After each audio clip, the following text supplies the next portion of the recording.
singers, welcome to Sing Easy.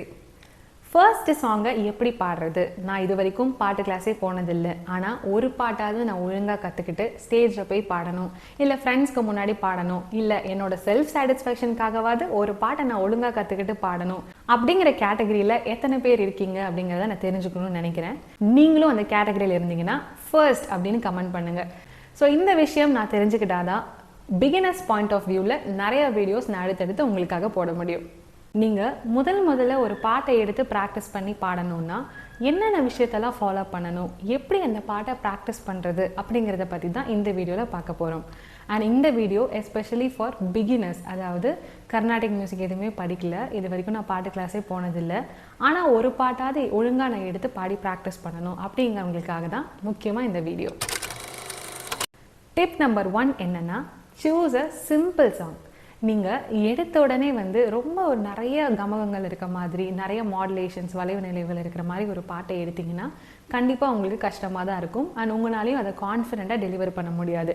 So நீங்கள் choose பண்ணுற சாங்கிறது ரொம்ப ரொம்ப முக்கியம். அதுவும் நீங்கள் முதல்ல ஒரு பாட்டை எடுத்து எங்கேயாவது பெர்ஃபார்ம் பண்ண போகிறீங்கனாலும் சரி, இல்லை நீங்கள் உங்களோட சாட்டிஸ்ஃபேக்ஷனுக்காக நான் ஒரு பாட்டாவது ஒழுங்காக எடுத்து கற்றுக்கணும் அந்த மாதிரி ஒரு பெர்ஸ்பெக்டிவில் இருந்தீங்கன்னா ஈஸியான ஒரு பாடலாக எடுத்து தேர்ந்தெடுங்க. ஸோ ஈஸியான சாங் எந்த மாதிரி சாங்ஸ்ன்னு சொல்லிட்டு நான் ஆல்ரெடி ஒரு தனி வீடியோ இந்த சேனலில் போட்டிருக்கேன், டாப் 10 ஈஸி சாங்ஸ் ஃபார் பிகினர்ஸ்ன்னு சொல்லிட்டு. ஸோ நீங்கள் அந்த வீடியோவில் இருக்கிற சாங்ஸ் கூட நீங்கள் எடுத்து ஸ்டார்ட் பண்ணலாம். Tip number 2, pronunciation and emotion. இப்போது ப்ரொனன்சியேஷன் அப்படிங்கிறத நான் என்ன மீன் பண்ணுறேன்னா, அந்த லாங்குவேஜை தெரிஞ்சு அந்த லாங்குவேஜில் இருக்கிற வார்த்தைகளை உச்சரிக்கிறது அது மட்டும் இம்பார்ட்டன்ட் கிடையாது. அந்த ஒவ்வொரு வார்த்தையை எவ்வளோ ஃபீல் கொடுத்து டெலிவர் பண்ணியிருக்காங்க அப்படிங்கிறது தான் ரொம்ப ரொம்ப முக்கியமான விஷயம். இப்போது எக்ஸாம்பிளுக்கு ஸ்ரேயா கோஷல் அவங்களெல்லாம் எடுத்துக்கிட்டிங்கன்னா அவங்க 10 லாங்குவேஜுக்கு மேலே பாட்டு பாடுறாங்க. எல்லா லாங்குவேஜுமே அவங்களுக்கு தெரிஞ்சிருக்குமா அப்படின்னு பார்த்தா கிடையாது. ஆனால் ஒவ்வொரு வார்த்தையோட மீனிங்காவது அட்லீஸ்ட் அவங்க டேரக்ட் மியூசிக் டைரக்டரை சொல்லி அந்த சுச்சுவேஷனை அவங்க கண்டிப்பாக சொல்லியிருப்பாங்க. ஸோ அதுக்கு தகுந்த மாதிரி அவங்க ஒவ்வொரு வார்த்தைகளில் ஃபீல் கொடுப்பாங்க. ஸோ அந்த ஃபீலை தான் நான் எமோஷன் அப்படின்னு சொல்கிறேன். ஸோ அந்த எமோஷனை தெரிஞ்சுக்கிட்டு நீங்கள் பாடினீங்கன்னா கண்டிப்பாக அந்த சாங் கேட்குறதுக்கு ரொம்ப நல்லாயிருக்கும். இப்போது உதாரணத்துக்கு நான் ஒரு ஃபியூ லைன்ஸ் பாடுறேன், கேளுங்க. நிலவிடம் வாடகை வாங்கி வீட்டினில் கொடி வைக்கலாமா, நாம் வாழும் வீட்டுக்குள் வேறாரும் வந்தாலே தகுமா. இப்படி ஒரு பாட்டு இருக்கா? இல்லை நிலவிடம் வாடகை வாங்கி அப்படி பிளெயினாக பாடினீங்கன்னா கண்டிப்பாக கேட்குறதுக்கு அந்த எமோஷனே கன்வே ஆகாது. ஸோ அந்த நிலவிடங்கிற வார்த்தையே நிலவிடம் வாடகை அப்படியே கீழே இருந்து மேலே வராங்க பார்த்தீங்களா, இதெல்லாம் தான் அந்த ஃபீல் ஆஃப் த சாங் அப்படின்னு சொல்லுவாங்க. அதே மாதிரி நாம் வாழும் வீட்டுக்குள் வேறாரும் வந்தாலே தகுமா, இந்த மாதிரி வளைவு நிலைவுகள் நான் சொல்ல தெரியுதா? இது எந்த பாட்டை எடுத்தாலும், ஈஸியான ஒரு பாடல் எடுத்தாலுமே ஒவ்வொரு வார்த்தைகளை எப்படி உச்சரிக்கிறாங்க, அந்த வார்த்தையில எவ்வளோ ஃபீல் கொடுக்குறாங்க அப்படின்னு சொல்லிட்டு அந்த பாட்டை நீங்கள் அவ்வளோ மைன்யூட்டாக ஒவ்வொரு வார்த்தையை கவனித்து கேட்கறதுனால மட்டும்தான் இந்த எமோஷனை உங்களால் கன்வே பண்ண முடியும். Point number 3, break down into parts. நீங்கள் ஒரு பாட்டை கேட்குறீங்கன்னா நிறைய தடவை அந்த பாட்டை ஃபுல்லாக கேளுங்க, அது தப்பே கிடையாது. ஆனால் அந்த பாட்டை நீங்கள் ப்ராக்டிஸ் பண்ண போகிறீங்கன்னா பார்ட் பை பார்ட்டாக பிரித்து ப்ராக்டிஸ் பண்ணணும் அப்படிங்கிறது தான் என்னோட அட்வைஸ். ஏன்னா ஃபுல்லாக ஒரு சாங்கை கேட்டிங்கன்னா நிறையா விஷயங்கள் உங்களால் கவனித்து அதோட பெர்ஃபெக்ஷன் உங்களால் கொடுக்க முடியாது. இப்போது ஒரு பாட்டை நீங்கள் சூஸ் பண்ணிட்டீங்கன்னா இன்றைக்கி இந்த பாட்டோட பல்லவி மட்டும்தான் நான் படிக்க போகிறேன், அதாவது இந்த பாட்டோட 4 லைன் மட்டும்தான் கற்றுக்க போகிறேன்னு சொல்லிட்டு அந்த 4 லைனை மட்டும் ரிப்பீட்டடாக பிரித்து கேட்டு ஒவ்வொரு வார்த்தையில் எப்படி ஃபீல் கொடுத்துருக்காங்க, ஏற்ற இறக்கங்கள் எப்படி கொடுத்துருக்காங்க அப்படின்னு சொல்லிட்டு 4 லைனை மட்டும் ஒரு நாள் ப்ராக்டிஸ் பண்ணுங்கள். அதை ப்ராக்டிஸ் பண்ணிவிட்டு மறுபடியும் நெக்ஸ்ட் டே அந்த 4 லைனையும் ரிவைஸ் பண்ணுங்கள். அதுக்கப்புறமா சரணம் கற்றுக்கோங்க. இந்த மாதிரி பார்ட் பை பார்ட்டாக பிரித்து ப்ராக்டிஸ் பண்ணால் மட்டும்தான் அந்த சாங்கை உங்களால் பர்ஃபெக்டாக பாட முடியும். Point number 4, quality, clarity, quantity. நான் ஏன் இந்த மாதிரி ஒரு 3 T அப்படிங்கிற ஒரு டேர்ம் சொல்கிறேன்னா, குவாலிட்டி அப்படிங்கிறது என்ன மீன் பண்ணுறேன்னா, நீங்கள் எவ்வளோ கற்றுக்குறீங்க அப்படிங்கிறத விட நீங்கள் எவ்வளோ அதை குவாலிட்டியாக கற்றுக்குறீங்க அப்படிங்கிறது தான் முக்கியம். இது எல்லா கலைகளுக்குமே பொருந்தும். இன்றைக்கி நான் இவ்வளோ லெசன் கற்றுக்கிட்டேன் அப்படிங்கிறத விட ஒரு லெசன் படித்தாலும் நான் குவாலிட்டியாக கற்றுக்கிட்டேன். அதாவது அந்த ஒரு லெசனை வந்து என்னால் பர்ஃபெக்டாக எனக்கு தெரியும், எனக்கு நல்லா அண்டர்ஸ்டாண்ட் ஆகுது.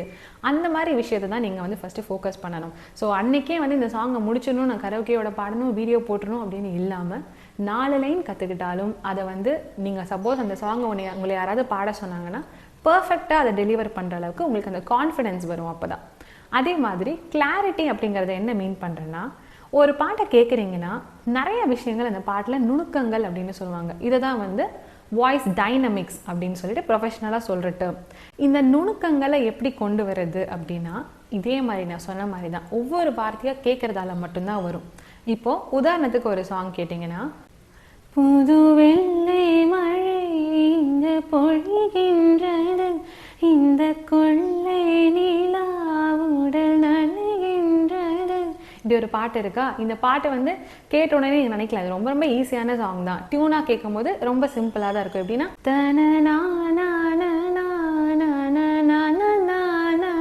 இப்படி தான் இருக்குது. ஆனால் அதில் இருக்கிற நுணுக்கங்கள் கவனிச்சு பாருங்க. புது வெள்ளை மழை இங்கு இங்கு டவுன் ஆகுது, இங்கு பொழி பொழி, அந்த பொழின்னு எடுக்கிறதே பாருங்களேன், பொழிகின்றது அப்படி எடுக்காம பொழிகின்றது, இதெல்லாம் தான் வந்து அந்த சாங்ல இருக்க கமகங்கள் அப்படின்னு சொல்லுவாங்க. இந்த மாதிரி ஒரு நுணுக்கங்கள் எப்போ உங்களுக்கு புரியும்னா, நிறைய தடவை அந்த சாங்கை கேட்டு கேட்டு கேட்டு நீங்கள் ஒவ்வொரு லைனாக பாடி பாடி பார்க்குறது மூலயமா மட்டும்தான் இந்த கிளாரிட்டி உங்களுக்கு வரும். ஸோ குவான்டிட்டியை விட குவாலிட்டி அண்ட் கிளாரிட்டி தான் ரொம்ப ரொம்ப important. Point number 5, record your self. நீங்கள் வந்து எந்த பாட்டு கிளாஸும் போகல, இல்லை உங்கள் வீட்டில் யாருக்குமே வந்து பாட்டு தெரியாது, அதாவது நீங்கள் பாடுறத கரெக்டு தப்புன்னு சொல்கிறதுக்கு ஒரு கைடன்ஸே இல்லைன்னா ரெக்கார்ட் பண்ணி கேட்குறதா வந்து உங்களோட பெஸ்ட் டீச்சர் அப்படின்னு நான் சொல்லுவேன். என்னோடய சிங்கிங்குமே வந்து நானும் என்னோடய சிங்கிங்கை நிறையா ரெக்கார்ட் பண்ணி கேட்குறதுனால மட்டும்தான் நான் என்னால் இம்ப்ரூவ் பண்ண முடிஞ்சுது. ஸோ அதே டிப் தான் நான் உங்களுக்கும் சொல்கிறேன். ஒரு பாட்டை ப்ராக்டிஸ் பண்ணுறீங்கன்னா 4 லைன்னாலும் அந்த 4 லைனை நீங்கள் ரெக்கார்ட் பண்ணி திருப்பி கேளுங்க. பிகாஸ் நீங்கள் லைவாக நீங்கள் பாட்டுக்கு பாடிட்டே இருந்தீங்கன்னா நீங்கள் பாடுறது கரெக்டாக தப்பான்னு உங்களால் அனலைஸ் பண்ண முடியாது. இது வந்து ஒரு ரொம்ப வருஷம் பாட்டு கற்றுக்கிட்டீங்க அப்படின்னா கண்டிப்பாக உங்களுக்கு பாடும்போதே வந்து இந்த லைனில் நான் தப்பு பண்ணிட்டேன், திருப்பி பாடணும், அந்த மாதிரி ஒரு புரிதல் உங்களுக்கு வரும். பட் நீங்கள் இப்போ தான் ஒரு பிகினராக ஸ்டார்ட் பண்ணுறீங்கன்னா நீங்கள் ரெக்கார்ட் பண்ணி கேட்டிங்கன்னா கண்டிப்பாக உங்களோட மிஸ்டேக்கை உங்களுக்கே ஐடென்டிஃபை பண்ண முடியும். அண்ட் அதை வந்து திருப்பி கரெக்ட் பண்ணி திருப்பி ரெக்கார்ட் பண்ணுங்கள். இந்த மாதிரி ஒரு சாங்கை வந்து ஃபஸ்ட்டு பல்லவி, சரணம் அந்த மாதிரி 2 பேராகிராஃபை முடிச்சிட்டிங்கன்னா அதை மட்டும் ரெக்கார்ட் பண்ணுங்கள். அதுக்கப்புறமா வந்து மியூசிக்கோட பாடி ப்ராக்டிஸ் பண்ணுங்கள். ஸோ நீங்கள் என்ன தான் அந்த பாட்டோட டியூனை கற்றுக்கிட்டு பாடினாலும் கரோக்கே மியூசிக்கோட பாடுறதுங்கிறது இன்னொரு சேலஞ்சிங்கான விஷயம். ஸோ அதுக்கு நிறைய இப்போ ஆப்ஸ் வந்துருச்சு. இந்த ஸ்மியூல் ஆப்பில் கூட நிறையா பேர் வந்து கரோக்கையோட லைவாக பாடி ப்ராக்டிஸ் பண்ணுறதுக்கு ரொம்ப ரொம்ப கம்ஃபர்டபுளாக இருக்குன்னு சொல்கிறாங்க.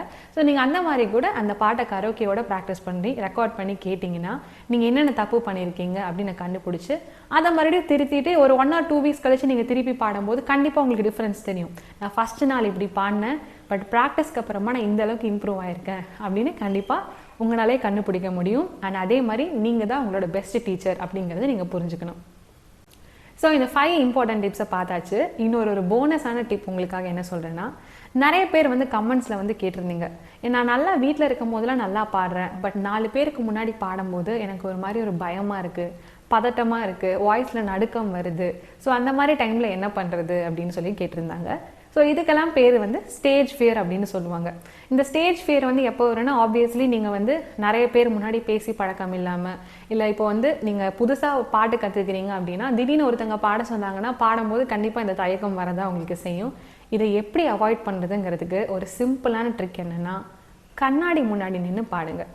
இப்போது ஒரு கண்ணாடி முன்னாடி நின்று நீங்கள் எப்படி பாட போகிறீங்க அப்படின்னு சொல்லிட்டு ரொம்ப ஒரு கம்ஃபர்டபுளாக நல்லா கையை அசைச்சு நல்லா ஸ்மைல் பண்ணி கான்ஃபிடென்ட்டாக அந்த சாங்கை டெலிவர் பண்ணி மிரர் முன்னாடி ப்ராக்டிஸ் பண்ண கண்டிப்பாக உங்களோட கான்ஃபிடன்ஸ் பூஸ்ட் ஆகும்.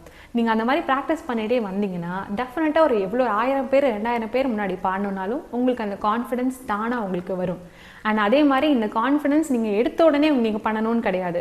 மெயினாக கான்ஃபிடன்ஸ் எப்போ வரும்னா, அந்த சாங் உங்களுக்கு நல்லா தெரிஞ்சிருக்கணும், சாங்கில் எந்த லிரிக்ஸுமே வந்து டவுட் இல்லாமல் உங்களுக்கு தெரிஞ்சால் மட்டும்தான் இந்த மாதிரி ஒருத்தங்க முன்னாடி ப்ரெசென்ட் பண்ணும்போது நர்வஸ்னஸ் இல்லாமல் பண்ண முடியும். ஏன்னா அதுவும் இம்பார்ட்டண்ட்டான விஷயம்.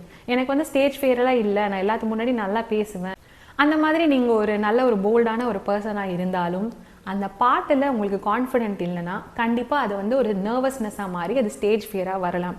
ஸோ ஃபஸ்ட்டு உங்கள் சைடில் இருக்கிற இந்த மிஸ்டேக்கை கரெக்ட் பண்ணிடுங்க. அந்த பாட்டை நல்லா தரவு பண்ணிவிட்டு லிரிக்ஸும் பார்க்காம எனக்கு நல்லா பாட தெரியும் அப்படிங்கிறதுக்கு அப்புறமா இந்த மிரர் ப்ராக்டிஸை டெய்லி பண்ண கண்டிப்பாக உங்கள் ஸ்டேஜ் ஃபியர் போகும்.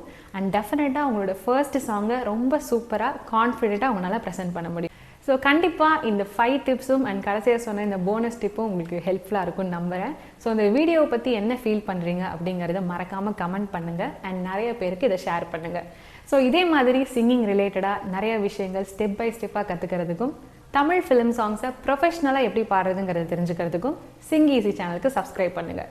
Subscribe to Sing Easy and make your singing easy.